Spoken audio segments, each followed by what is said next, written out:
And as the Israel-Hamas war drags into its sixth day, the total death toll has risen to 2,400 on both the sides of the war.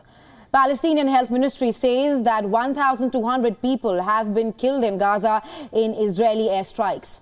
And Israel endured a massive multi-pronged surprise attack from Hamas on Saturday, triggering another war. Over 1,200 people have also been killed in Israel so far. The Israeli Prime Minister has vowed to wipe Hamas off the face of the earth shortly after forming an emergency unity government.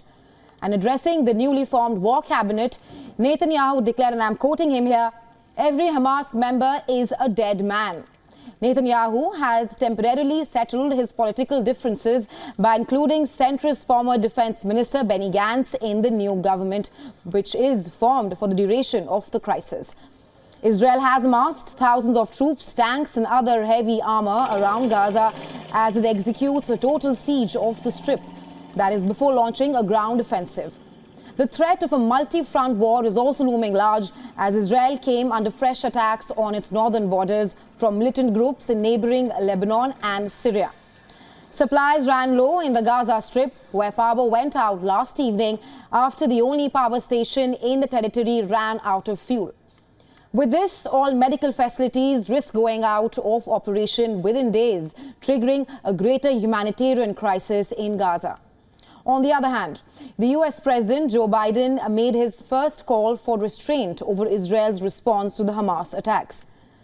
He has been urging Israel to abide by the rules of war, even as more arms and ammunition supplies from Washington arrived in Israel. Well, the US has confirmed that at least 22 Americans have been killed in Israel as US Secretary of State Antony Blinken, he left for Israel yesterday and is scheduled to land today. But the US has still not been able to figure out the number of Americans taken hostage by the Hamas group. Fears mounted in Israel over the fate of at least 130 hostages held in Gaza by the Hamas. The militant group claims to have released 3 hostages, including 2 children and a lady. But awaiting official confirmation, the Israeli media has however denied the claim, saying that the 3 were never taken hostage in the first place. Well, Hamas also claimed that 4 captives died in Israeli strikes. Earlier, they threatened to kill other hostages if civilian targets are bombed without advance warning from Israel.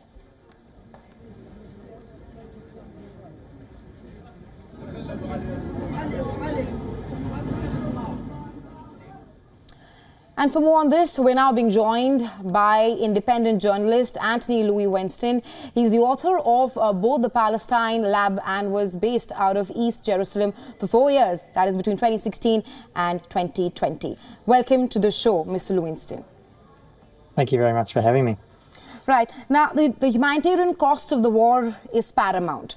At least 2,400 people have been killed on both the sides of the war, and the relentless airstrikes by Israel, coupled with disrupting electricity and other essential supplies, have clearly jeopardized the lives of Gazans. There's no doubt about that. I mean, one thing that has been very clear is that Gazans are living in an open-air prison. It's actually the world's largest open-air prison. There's about 2.5 million of them.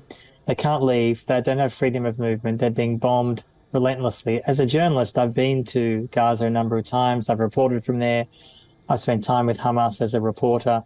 And it's a beautiful place in many ways, quite isolated and quite different from the other parts of Palestine. And yet at the moment, in the last years, it's been under blockade by Israel and Egypt. And right now, in the last days, I have friends in Gaza who I speak to who are okay at the moment, but of course they wonder. Their apartment blocks are being bombed.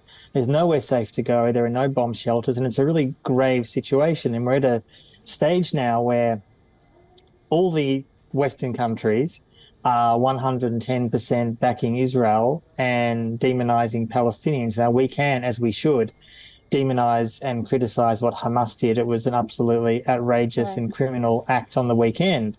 But that's different to actually saying that there are 2.5 million Palestinians in Gaza who are now under attack for a crime committed by Hamas. Right, I was just coming to the point you made there that the Palestinians in Gaza who have come under intense airstrikes from the Israeli side, and Israel has been staunch on eliminating Hamas militancy once and for all, and reiterating the same. Netanyahu today as well said that every Hamas member is a dead man. My question to you is that how will the Israeli military be able to translate this into a very clear and achievable objective? The paramount question, the pertinent question being that will they be able to identify Hamas from Palestinians? Well, that's a good question. I mean, I would argue that it's actually impossible to rout out Hamas. You can kill a lot of Hamas leaders, both in Gaza, and many of the leaders, in fact, are in the Arab and Muslim world. So I suspect in months and years to come, you'll see a global assassination campaign led by Israel of killing many of these leaders. But even if you do that, nothing changes for the facts on the ground in Palestine. There's been a decades-long occupation in Palestine by Israel, where Palestinians are treated as second-class citizens, where Human Rights Watch, Amnesty International and others have called the situation their apartheid. That's the reality for Palestinians. So Israel can go into Gaza and flatten the place, destroy huge amounts of infrastructure and kill lots of people. But at the end, in the end, as someone like Gideon Levy, who's an Israeli journalist, a great journalist, has said regularly, including this week, there is no military solution to this question. There is none. There is no military solution to dealing with the Israel-Palestine conflict. Eventually and inevitably, there will need to be negotiations. Of course, right now that feels very, very far away, right, but that's the only way that it's ever going to resolve. Right. You're also an expert on Israeli intelligence as well. And Egypt had earlier warned Israel of something big, basically the airstrikes on the Israeli territory. But Israel has clearly refuted these claims.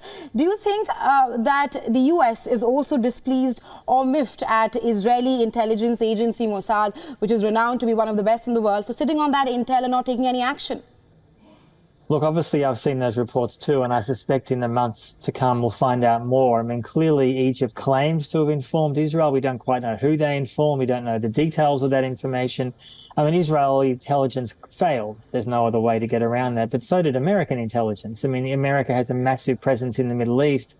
They run the NSA, which is the world's biggest intelligence gathering outlet. They also missed it, apparently. And it's interesting to find out, as I'm starting to do, how this actually happened. It seems like Hamas didn't use much, digital devices. They spoke very in small groups. They didn't really use mobile phones. There's a huge way to avoid the most hugely technological advances. I mean, ultimately, America may be upset with Israel, but frankly, Israel's probably also upset with themselves and with America. But the bigger picture here, as I talk about in my book, The Palestine Laboratory, is that Israel has developed huge amounts of tools and technologies to maintain that occupation. Right. Drones, spyware, all those kinds of things. Then they export that around the world to huge numbers of countries, Saudi Arabia, India, Rwanda, and many others. Now, clearly there's a huge breach here, but I suspect that these defense companies will still sell huge amounts of weapons to the world because there's a massive demand of these countries to essentially tackle their so-called unwanted populations. Right. And I fear that that won't change, regardless of the total screw-up last weekend. Right. Your final thoughts on how do you see the Israel-Hamas conflict panning out in the next few days? Well, badly. I think Israel is going to send in its ground troops. Of course, I don't know when, but in the coming days or week, a massive bombardment from land, sea and air. Palestinians who are stuck there, civilians in Gaza are trapped. They have nowhere to go. The electricity has been turned off. They're running out of power because generators will run out of any kind of gas or oil. And the question really is, what does the international community do? Are they willing to accept huge massacres in Gaza? Right. And I fear the answer to that is yes, because without intervention, pressure on Israel, negotiated settlement and a ceasefire, this will not get any better. It's only going to get worse. So I fear without pressure, this is only going to go in a bad direction. Right, Mr. Louis Winston, these are unprecedented times, but thanks very much for taking our time and joining us on WION with your insights. Thank you very much.